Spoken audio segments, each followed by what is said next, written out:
PlayStation is in the news today because they finally decided to show us what the PlayStation 5 would look like once you turn it on. Sony uploaded on the PlayStation channel an 11-minute video showcasing exactly that. What graphical interface will we look at once we turn on and press that PlayStation button? That was surprising because for the longest time we didn't know anything, but now they showcase so many features of this system. My initial thoughts are, wow, this looks similar.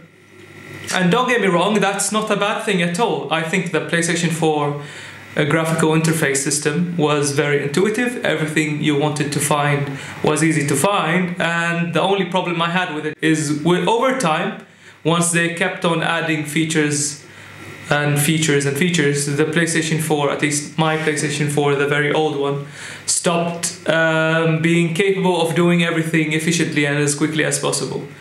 So back to the video, the first thing they showed us was the dark yet glittery flickering light startup screen that looked really cool, to be honest. And of course, as I said, it looks very similar to the PlayStation 4 screen but with enhanced graphics, and I think they chose the dark background with OLED 4K in mind. If you use that screen, it would look beautiful because that display is built, as you know, for showcasing real blacks, and you would get an appreciation for it. And it reminded me of the loading screen of when you play The Last of Us. They do the same thing, dark background with butterflies. And they from there they jump from there to showing us the first feature, which is now PlayStation 5, when you boot it up from rest mode instead of from being completely powered out, they made sure to tell us that now you just jump straight into the game from rest mode directly into the game without missing a beat. And then they showed us one highlighted feature of the PlayStation 5, which was the control center. So now when you hit the PlayStation button from anywhere, you get the control center. And the control center has many of the things you expect to find. You have user switching, you have mic controls, accessories, and you have one specific thing which is called Game Base. Game Base was important because you would see what people are playing, how many parties you have online, and you would see so many important and useful information about the game you're playing.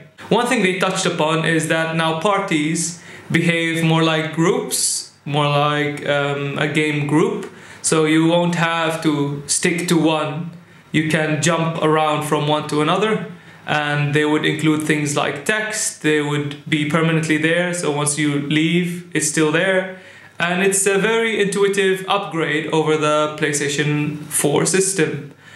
One thing they also mentioned is PlayStation 5 parties are the same as PlayStation 4 parties, as in they are cross-generation, so you would be able to join whichever party you want, whether you're on PlayStation 4 or PlayStation 5.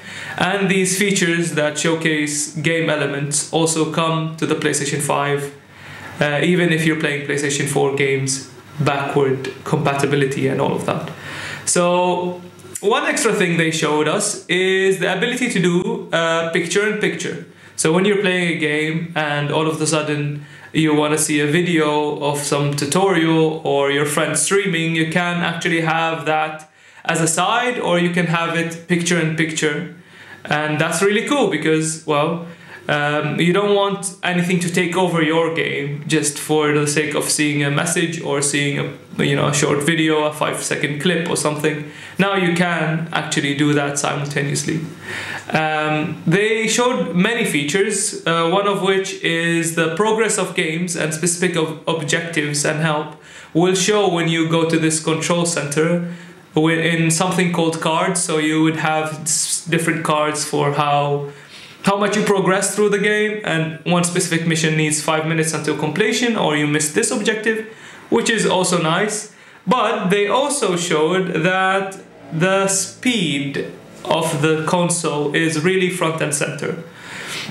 One issue I had with the PlayStation, or I'm having right now with the PlayStation 4, is when you try and do something with the UI while you're playing a game, it's becomes very slow. An example of that, if you're trying to invite a person to a party while you're in a game, you would go and then you would just have a screen of please wait.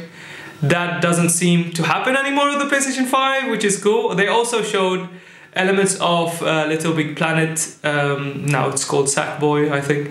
It looks really stunning, to be honest. It looks very, very advanced, especially with the lighting and ray tracing and shadows and all of that. And honestly, I thought they should have started with showing us the software, because it looks way better than the hardware. The hardware was controversial, to say the least, while the software seems to be an all-around boost in everywhere possible. And of course, Sony would push the same share button yet again with create button that appears in the PlayStation 5 nowadays, where you can share screenshots and share video clips. It remains to be seen how useful this would be in terms of will people actually use this stuff. But yeah, now I realize that every month that ends with ER, October, September, November, December, you don't sleep, basically. You see tech news after tech news after tech news, and the PlayStation 5 is also almost here. So if you get your pre-order, congratulations, because I cannot seem to get any pre-orders. Everything's sold out, but soon we'll be able to play this amazing new console, super fast, super fluent, with the software we all like to see and use.